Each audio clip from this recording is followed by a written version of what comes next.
Hello, welcome to another episode of Skin and Seals podcast, and I'm your host, Uju Blondie. Today's topic is BBL and everything you need to know. I'm not in the studio alone. I'm here with the delectable Dr. Dinma.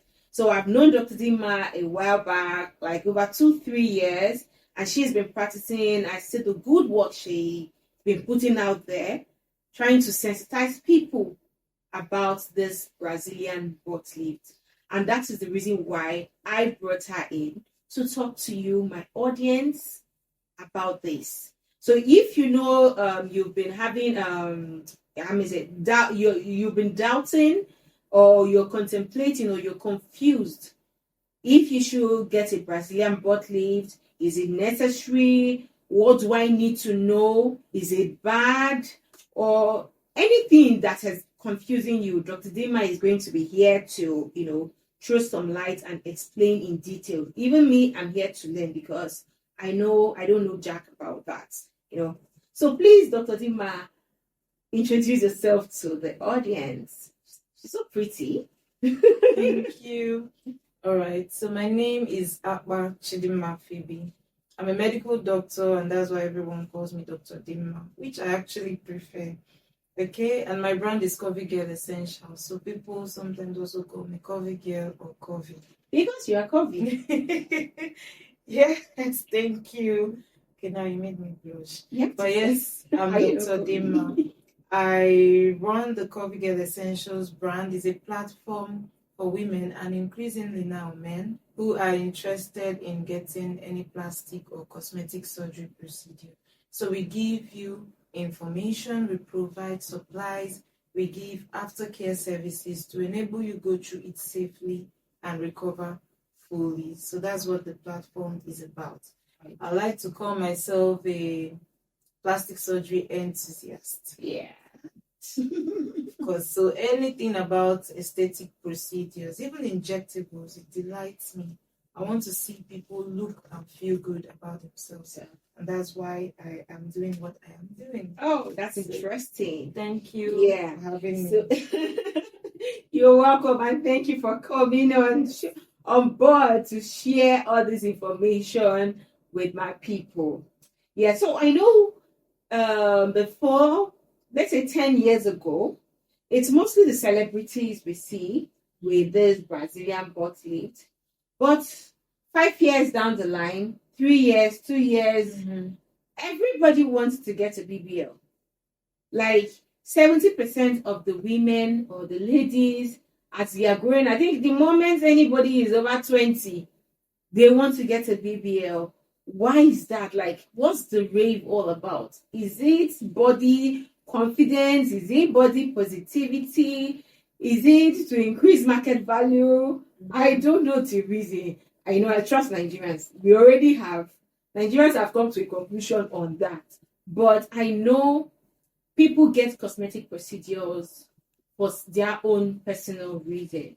So, Dr. Dinma, you're in the field, you see a lot of people coming. So, I'm sure you ask why before they do that. So, let's know on an average, what's the main reason? Why is the demand so much right now? Okay, 2 major reasons. Because the service is available. Sometimes you think that there is no market for something until you create it. Then you find out that people actually know these things and they've always wanted to do it. So now the increasing rate of BBLs is because it is available. There are more surgeons coming up or finishing and opening their practice. So number one is in demand because there's a market for it. The service is available. The people who provide the service are there. Secondly, we can't deny that it's kind of in vogue. Now, for people who do any business, even if it's hairdressing, if you've been able to handle your midsection with the gym, dieting, maintaining your weight, that's great. But if for some reason you've gained a lot of weight and you don't look that good, you find out that when you step out, you see others who look better. You will wish or feel that you need to look better. to be more presentable. I was in this field for like 3 years. I didn't even get any procedure as well because Okay. I looked okay. I had the Mm. curves. But after, what was that? Lockdown. Mm. Now we had to stay and eat. I Eat. gained a lot of weight. I lost control of my midsection. I knew at that point it wasn't a gym thing anymore. I knew I needed to walk the talk, practice what I was preaching. So I needed to do my own liposuction and a bit of BBL as well. So the second reason is because it's in vogue. People now need to look a certain type of way, especially if you're in the public, to push your business, to promote your personal brand. People forget that you as a person, you're a brand. You can have all the sass, you can have all the talent. If not, why are people like some of our musicians and very known actresses getting on the slimmer side, looking trimmer and more beautiful? So people need to do it because it's in vogue. It makes you look more presentable. It brings out your brand. That's doing it for personal reasons. I believe that's why. That's the reason. Yes. These So are the it's top not. 2 reasons. So it's not an inferiority complex thing. No. So It's it's just seeing something, a problem, and deciding to fix it. I'm not saying it can't affect your self-confidence, but to do it because you feel left out, that's somehow. But to do it to improve your brand as a person, yeah, that's the reason why a lot of because I people know do a it. lot of people are not. I know I've heard seen some people say, okay, I need to do this because I'm not confident in my body. You get it's I don't know how I'm going to put it. Some people are doing it, they are not comfortable because maybe they want clothes, certain types of dressing they want to wear, some things they want to wear, you know. But I just feel like our people I'm trying to, you know, get the right words here. I'm trying to get the right words here. You know, is it that you will not feel beautiful? Is it that you will not be able to push your personal brand irrespective of I'm not curvy? You get, because do you really need to do a liposuction or BBL to actually be presentable? Okay. Yes. I Is get it it now. necessary? Yes. Or because I know that's what the society has actually made it Look like, yes. and with the constant body shaming, you could wear a dress and somebody will like, look at your stomach. You could wear a dress. Why did you wear this kind of outfit? You know? So I know some people go into this due to complex issue. Yeah. They are not confident enough to rock what they want to rock. Yeah, let me come in there. You will be and you can be presentable no matter how you're looking. It's more about how you're feeling. Do you understand? Yeah. It's more about, as you're wearing that coat now, are you feeling like the it or the shit? Are you that confident about it? People have been, there's this lady I see dancing, something not always post her. She has her belly up to, but she's not heavy at all. She's jumping She's very and flexible. she is the shit at that point to herself. Mm. So it's not even about it's the feeling. So for your own personal, what you feel, your own personal self. Because I'm not curvy. Yes. Do you want to see? Yes, you are amazing. Yeah. I'm sure you feel amazing. Do you get? Of course, yes, I do. And I think maybe the problem is people want to be trendy. You want to put on a trendy outfit. Okay. You want to look all shaky and all of that. So I just feel like, see, not some peer pressure, especially in the younger people, 25 and down. Hey, I was about peer to pressure for them. But with older women who are doing well with their businesses or work, it's more about a big. See, to me, you see with older people, or you're past yes, childbearing, you're done with kids, and you do that. Yes. I understand that, but my worry, where I'm coming in from is, I see somebody who is you're just serving. You understand? Somebody's just doing a youth service, no job. You get it? And next thing, they are saving money. You're not saving money for business. You're not saving money to further your education. You're not saving money to set yourself. You are saving money to do BBL. So, like, it makes one wonder, like, what is going on? We will attest to the fact that there's peer pressure. So I think the young girls see their, let's say, social media counterparts looking all good, looking curvy, being bought the fine things of life, being taken on, and then they have the treats, the big ass benefits. Do you get? So they see those things and they try to emulate that. There was another talk I did on my stories. I'm like, if you really did your body for it to be the resource, if you know what I mean, for it to be the office or the market, I don't know, but you'll be disappointed along the line, because there has to be more to you than that. There has to be more you have to offer than that. Yes. So, and when it is all about that, you won't really be happy. How much exactly? And then there's grace. People think that just because you've done your body, now they'll start flying you to Marrakesh. I will not say, I'm not kidding. Let me be breaking this table. you know, allow me you to know, break. see, wait a minute. Because I have been somewhere and somebody said, when I finish this body, the body money is coming. Do you understand? You will be very disappointed. Very, very disappointed, because you find out that you will carry that body and do something with someone that will give you one 1/20th of what you spent on that body, and it's going to hurt. And you'll be like, the body. So I always tell ladies, manage your expectation. Nobody will just see that you have BBL and then their sense will fly off and they will take their card and start giving you and start. That's always the impression, and it's very wrong. You have to have something to offer. People who do those things for ladies, it's not like they're stupid. That they've cultivated a relationship, they've built a relationship. You don't even know the girl's connections. Yes. That's why you look at some people and you don't know they are connected. If you need to bring in a car, a range, that girl knows somebody they can call at the wharf. It's about her own connections too. Some people don't. Girls are very smart, and they get men to do these things because they also have something to offer aside that.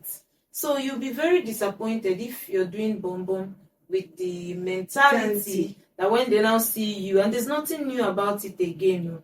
There's not like if you enter club, everybody. I think it's only me and 3 people that don't have bomb. Do you understand? There's nothing new about it. So you have to have more to offer. You have to be resourceful. You have to be industrious. You have to develop yourself. So I always say, like you said, somebody serving and saving money. Let it be that after the BBL, probably you enter fashion business. Let me think about it as a forward investment in the fashion business. Or maybe real estate or whatever business. But if it's to do it so that people will see you and now start spending money, you will be utterly and sorely disappointed. Wow. That's just the truth. Okay. All right. So Dr. Dinma has addressed that. We tried as much as possible not to break anything. I don't want anybody. She did not let me. I was going to just scatter it there and then. Please, it's okay. We want violence, but we've not gotten to the headquarters. Okay, so now who is a candidate for BBL? Can anybody do BBL? No. Not everybody or anybody can do BBL. Yes, and I'll tell you why.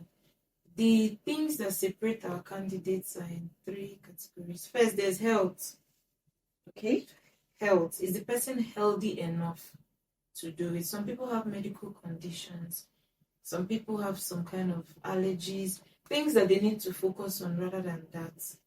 So the first thing that separates it is health. The second thing is the mental. Even though surgeons just counsel and, or some people don't even care about ask. If I find out you're doing this because your boyfriend said he'd leave you, I'll be like, you first leave him, then come back later when you are done with crying. There's the mental aspect of it, and then there's finances. So that's why I say it's not any or everybody. This thing is not for people that are managing, and that's why girls get in trouble. They have a lot of complications. They've gone to beg surgery that should be 2.5 to 3 million. They beg and beg and beg. They see people that will do it for way less, and then they go. And after the surgery, those people did a favor. Let's say it's not a quack or something. They did you a favor. After that, that's it. No money to eat. You can't take drugs. You can't get massages. You can't get aftercare. You're bankrupt completely. So money is this third thing that helps me separate it. So it's not for everybody. It's luxury. There should be no pressure. Sure. Take your time. I always tell people, look at me like it's like as if you don't want money. Take your time. Don't come and put me under that pressure with you. If you do know, if you're not ready, leave it. Leave it alone. We're not running. No bomb will kill all the plastic and cosmetic surgeons that leave it alone. Don't come. And now when I talk to them like that, I notice they grow cold. But after they come back. And for those that don't come back, all good and fine. Because in all my experience, I've not had to talk with somebody and later I didn't hear from the person again, meaning that something happened. No, because I will stop you. Yeah. It's not for everybody. It's not by force. Nothing will kill all the surgeons. We're still here. Take your time. Yeah. So 3 things: their health condition, their mindset. You know, some people, the way you're talking to them, they need to be, what I call it, rehab or clinical psychology. Someone needs to calm them down, especially those doing it for revenge because of what men have done to them. You're still hot. Something is peppering you. From there, you can enter body dysmorphic disorder. You will be unhappy. So you need to go and heal from that stuff. And then finally, the monetary aspect of it. Okay. So it's not for everybody. It's not for everybody. So if you guys have heard, BBL is not for everybody. You have to be mentally ready for it. You have to be financially ready. Ego Dinma. Yes. For it, yes. You have to be healthy. No underlying skin. Let's say skin. Skin.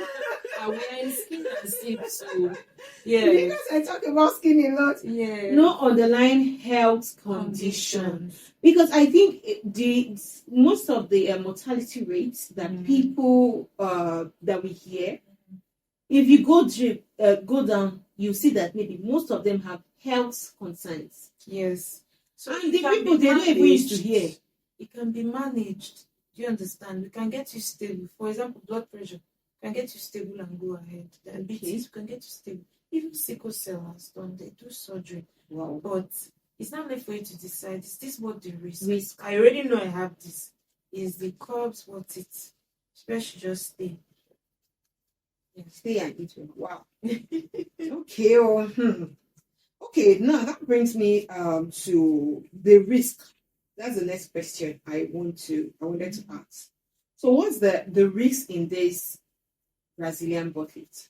Okay, so to be able to do a BBL, you would have gotten the fat through liposuction.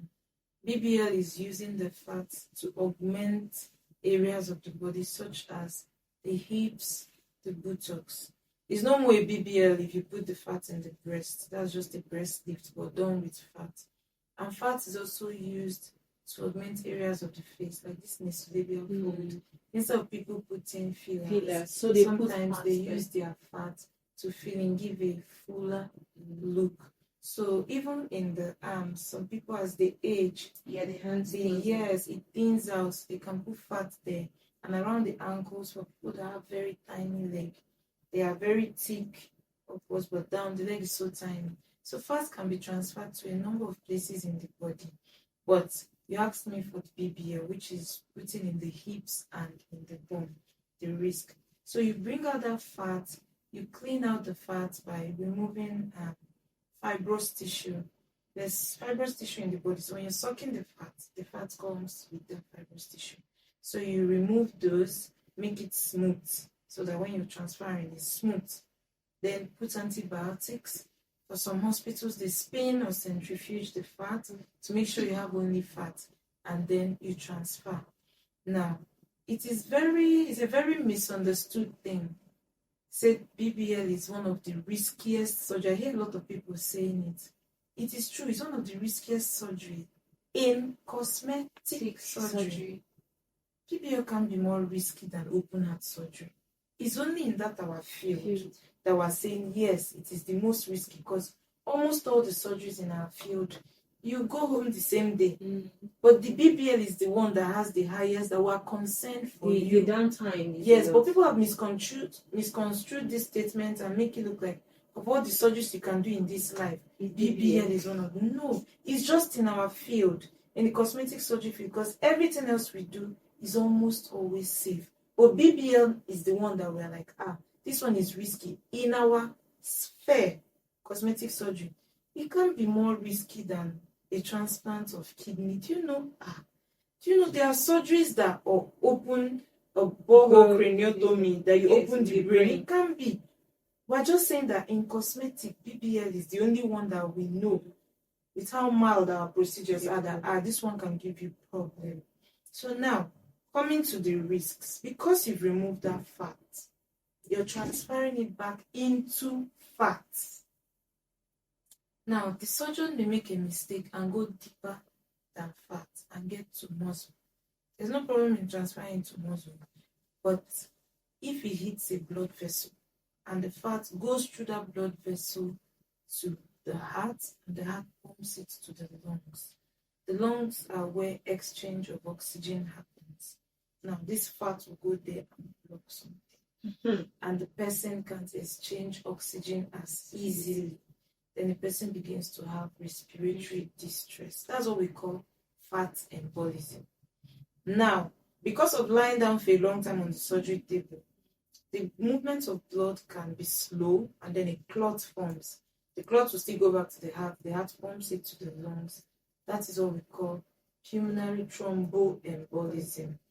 These are the two things that make a BBL the most dangerous surgery one can do in the field of cosmetic surgery. Because if that fat gets into a blood vessel and it's big enough to cause respiratory problem, that's what makes it risky. People have had it and survived it. I've received people in my recovery home straight from the ICU because they need to be monitored. People who had either fat or pulmonary thromboembolism, they survived it, they came. But it is very rare. For every one case you hear, thousands have been done correctly, successfully, safely, before you hear about that. But because of how we stigmatize, we blow it out. We blow it out of proportion. A lot of people are doing these surgeries every day and they're doing okay. They go to their homes. The best part, they come from Canada, Germany, Ireland, US, Dubai. The number they come to do it here. Yes, and they go home. I know a lot of people. It's before that you hear someone is traveling from Nigeria abroad to do their surgery. But right now they come here. So is it that Nigeria is cheaper, or is the regulation is less regulated? We're not necessarily cheaper. We're doing good work. We're doing good work that you can say, I'd rather do it here than in Europe. Why? Because we tend to go the further. We're used to the African sculpture and body. We know what the African woman wants. The white people, what they call beautiful is different really than what we. For us, a beautiful African woman will be voluptuous. You see hips, you see bum, almost naturally.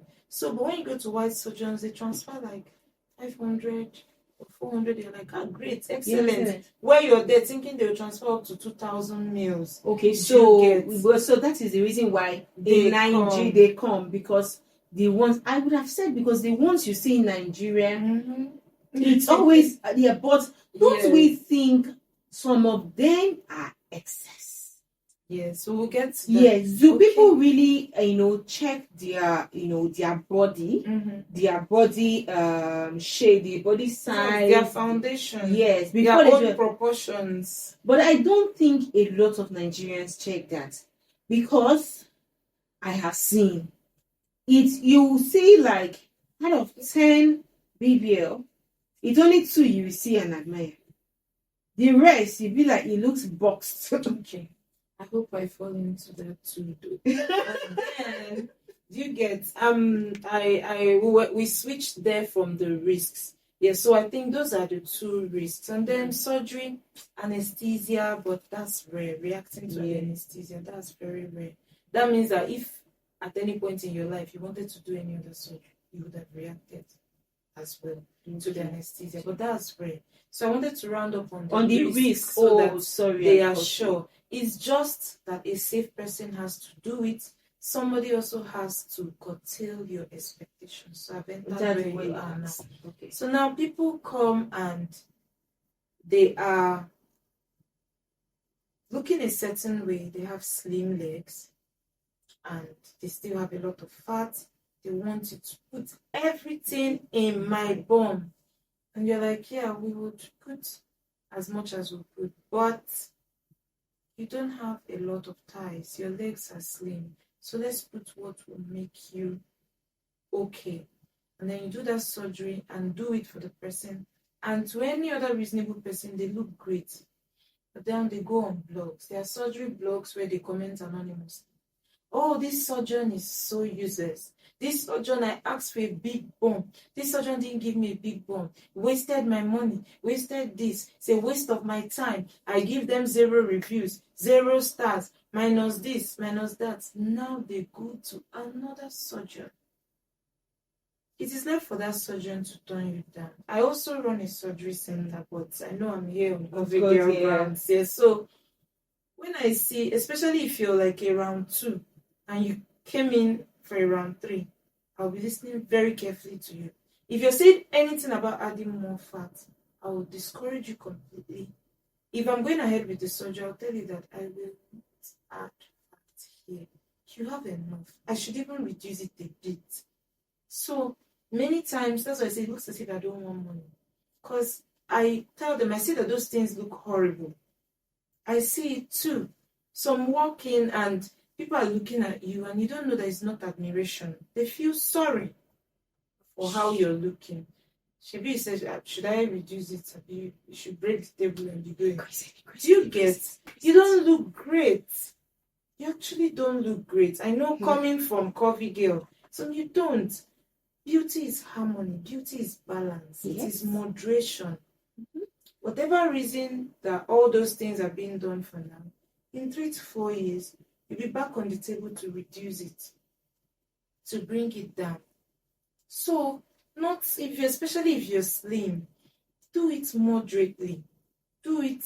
Let it just be okay. If you want more hips, say so. But more butt, that is where the problem is. More hips is okay, so long as it blends into your thighs. But more butt, that is where the problem is. Do it in moderation.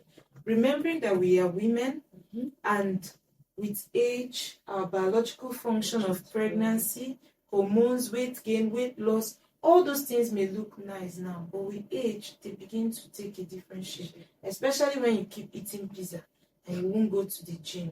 Because people look at me and think I don't work out. And think, if you open my WhatsApp now, my trainer just messaged me. If you do surgery, you follow it up with a healthy lifestyle.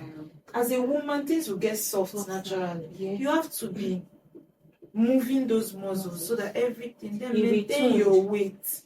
Maintain your weight. Don't do it excessively, sincerely, because it doesn't look good. You heard it from Covey. It doesn't look good. But manage your expectations. Yes. If you don't let if your body frame will not carry excess bone, make it. Do you get? Yes. It's not. You don't have to.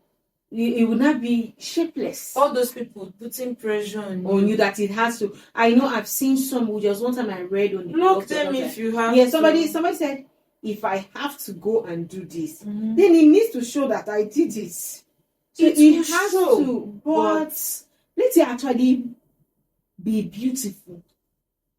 You can achieve that when it is done moderately. I know you have goals. A round 1 and careful round 2 can give you that. But anything that is XXL, and how you know is the surgeons and people in the clinic will be like, wow, this is massive. Not all those things are compliments. Sometimes they are saying it to themselves like, hey, this thing is too big. But to each his own, no. Maybe Yes. that's what people want, genuinely want. So we cannot. We can't tell, yes. And they feel You're okay an with adult, that. Yes. so Enjoy great. yourself. Yes. You look great, by the way. Your violence don't come past my own. I would just say them and say, "Oh wow, you look good, bruh. You look good, bruh." No. Me, I come, I stand. How I do it, I'm like, this is. That's how I do when I know it's too much. Because I know that in a matter of time, you'll be back for a reduction. Need to reduce it. Yes. Okay. So I wanted to now ask, like, aftercare. You know, when we were talking about part of candidates for BBO, that we talked about the finances and all that. So aftercare for this BBO, because I know that sometimes people go in with head stories that people go in, successful surgery come out, and then next thing infection happens, or so I just feel like whoever, if that thing occurs, that person did not follow the right aftercare. Let's forget what they come out to say, whatever. I'm a skin therapist, and I can say for a fact that I know majority of them will be careless. So what are the aftercare? What should they do to avoid complications after this BPL? So what they should do starts from before surgery. Now, people are not just careless, they are callous. Wicked. Stop smoking. Don't smoke 4 weeks to your surgery and 4 weeks after. Somebody will smoke on the surgery day in the morning before coming to the hospital. Most times it's when bad things happen that you see people dragging the surgeons. Sometimes, not in all the cases, sometimes they will even brag that they even smoked that morning. So they are just very, you'd be like, whose life are you trying to risk? Some people get away with it. Some people get away with it. Some don't. Some don't get away with it. So what you will do to avoid problems, start from before surgery. Stop smoking. Stop taking alcohol. At least 4 weeks to your surgery. Do healthy meals and diets. Do vegetables. Do supplements. But even those supplements, you have to stop like a week or two before surgery. Because we want your system to just be plain and clear. We don't want the influence of anything towards the surgery. So be healthy before this surgery. Not just that you don't have a headache or you don't have. Live a healthy lifestyle before the surgery. You can do a bit of exercise. The cardio gives you, it makes your blood, your heart pump blood better to reach everywhere in your body.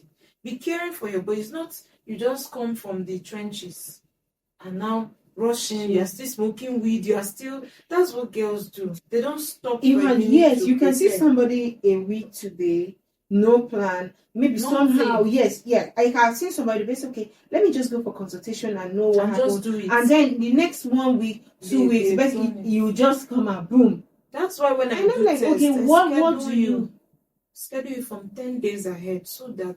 But you know, some people, there's no day in 1 week they have just decided, they've agreed, they are doing it. Plan it so that you put your body in a good state to recover. Make other plans for people to assist you. Then after the surgery, well, all those other plans is contact somebody like us, message my page, tell us that you're doing surgery, you wish to recover here or at home. Then we'll be able to guide you and say, okay, no problem. We pick you up from surgery, but when you get home after surgery, let us know. The nurses will go there. The first thing they do is they take your vitals, they do a clinical video for me, and they send a report.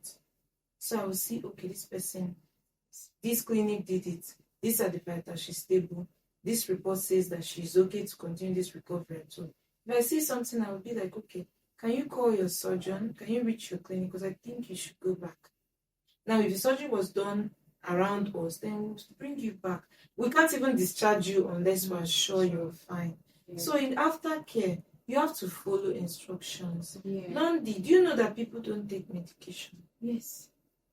How can they prescribe antibiotics for you? Antibiotics, not just pain. Antibiotics, they don't take it.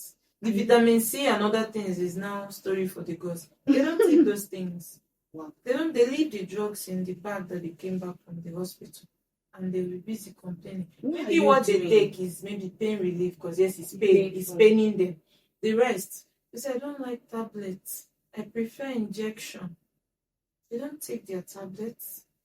The massages, we are lucky to see the ones that pay, so we get they get the guidance. Yes. Sometimes they don't do massage. And you see somebody, person won't have bathed for like 4 days, post up, and you're eating, you're sweating, you're draining into it, you're peeing, you're using the toilet, you've not bathed. Why? I don't know. So we see a whole lot of things, which is Hey. why you need to plan for this recovery because it's not easy to. You'll be dizzy, tired, you'll be in pain. Someone has to come there and ensure that you get up. That's what my nurses do. They ensure that you get up to do the massages. That standing up helps you. It reduces the chance of blood clots forming. It's an exercise. Yes, So you because stand can't- up, you won't be in a they do the position massage to- and drain you. Then they clean you with warm water and Dettol. Clean armpits, clean private areas and everything. They wear you a new garment and dress your wounds. Bring out your medications in a small cup or those prescription Yes, and make sure you take nylons and leave it for you that take this in the afternoon. That's why you need aftercare. Okay. If they see something happening, they text me. This person is developing this on this side. This person is going through this. Should we do this and this? Do we intervene like this, or she should come in and see you? So I think another thing I want to come in talking Yes, about this please. aftercare. I think if I have to go under the night or to do this, I'll go the full 9 yards because it's a surgery. If you do a surgery, let's say kidney surgery or whatever, you're going to be in the hospital, or even if you be in a ward, properly closely monitored And taking care so of. I don't see the reason why somebody is doing a BBL. Let's say the next day you're home, you don't have a proper nurse who is going to check these things day in, day out. In fact, I should have a living nurse for the next 2-3 weeks. You can get assistance, You know, yes, assistance and the nurse because somebody you need, that is smart. yes, somebody who can monitor. Okay, see what she said now. That they will see, they will give reports to her. Yes. If something is going wrong, it's easy to spot when something is going wrong. But whereby you don't even you just leave it. You call somebody, the person checks it. Maybe the nurse might come in once in a week or once in 2 weeks. Yes, and again, of course, they like cheap things. Yeah. You see the people that have been doing this for years, their experience, they tell you this is the cost. You choose somebody that you can't really even verify their experience or their training. People have been discharged and gone back to the hospital with infection that cultured E. coli. Blondie, do you know where E. coli is found? I know E. coli. Where is it? I think it's around the tummy or Poo-poo. Yes. Now, how can your wounds be culturing growth of E. coli? Who exactly is doing your care? And they get away with it and later they recover and all, but it's just that's not preparing well, doing this thing on too much of a budget. Most times, that's where they run into problems. The only thing that helps them is because they are young. If somebody in their 30s or 40s were to do some of what these young ladies, the person will just behind that people are dying every day. They don't take medications, they keep smoking, they are always so miserly with supplies. They want to share garments, they want to share things, share everything together. So I don't understand. That's it. They don't have money to buy. One garment is from 70 to 120k. They'll be like, after you use your one, I'll use them. Something that touches every part. So that's also part of the problem. Take your medication. Now, if they say don't sit, please don't sit. If they say don't sit for 2 weeks, 3 weeks, just listen to your clinic. Don't sit. You see people, they are driving, they are sitting on day 5. So those are the things that cause the problems. So you guys have heard. I think, like, from all these things you're saying, like, there's a lot to this BBL. I don't think, from my own perspective, it's not a bad thing. Do you get? Like, it's not that if I wanted to find a way to get the BBL done, I would have done it. But like as she said earlier, I feel amazing and okay. You get? So I feel like what I wear or the way I look, I just manage it with my body side. I just have to go to the gym, eat well, and look well. But I know it's in my mind though, but I said after kids, Yeah. I'll do that. I can't do that and then add another baby fat and do Mhm. another. No, Yeah. no plenty missionary journeys. Let me just go once and all. So if you're looking at getting a BBL, I'm sure you've gotten virtually all information you need here. So if you still need more information, she here, Dr. Dinma here, she runs curvygirl Essential. Essentials, yes. So you can reach out to her. She will break down everything. Anybody who calls me, I just say, I tag them on her page, or I'll say, please reach out to her. She will break everything down for you. So you are not confused, so you know what to do. You get, and let's not being hypocrites, except for people who are lying about it that they did not do their body, they will then come and sell, and what's it called? Slimming, whatever, Slimming tea, or weight gain, trainer, weight and all gain, of that weight thing. loss. If you want to, please just go and do the BBL. And BBL too, I think, as you said, you have to still work out. It's not a guarantee that you will have that body forever and ever. If your lifestyle is not in check, you will grow back that tummy fat. So it's not the bus stop. Yes, Abi? it's not an escape. It's not an from escape. living It's healthy. just a temporary look. Or it's almost permanent though. Yes, it's permanent, but Because it has given you that structure, Yes. the frame already. So which is good. The frame is good. So you have something to fall back on when you lose weight. You still have that curvy this thing. Okay. With all these things, I think if I was scared 60%, I'm less scared, but I'm just still looking at it. Is it what's the it's risk a great for me? plan to But wait it- till yes. after kids. It's Yes. just that after kids, you now realize that the life of 1, 2, 3 other people are relying on you. The fear is worse then. Fear is worse, right? Yes, people will say after children. When the children now come, you realize, hey God, What if anything something happens? to me? So the fear is worse then, but we get.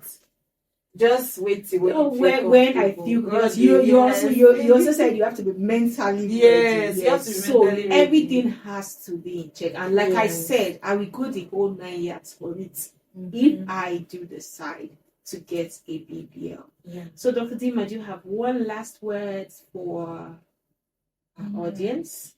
Right. So I have many words. So I'll just say take your time to plan and prepare for this surgery. There is no rush. Leave no stone unturned. Be sure that you have the recovery in plan. Be sure that your surgeon is sound and they are safe. It's not those that are on the news for the wrong things all the time. Be sure that your surgeon is skilled, certified, safe. Do you know Then- I was supposed to ask? I wanted to ask this. Saying it was in my mind to chip in. I said, Yeah. we already saying last words, so. Mhm. But I wanted to say, how would they know which Yeah. surgeon to go? Which surgeon is skilled enough? Which surgeon is certified? Yeah. Because remember the one of 3 Yes. years ago that we were seeing? Yeah. Simply, you can judge based on their works. Secondly, you ask them. In the third place, that's why all those blogs are there.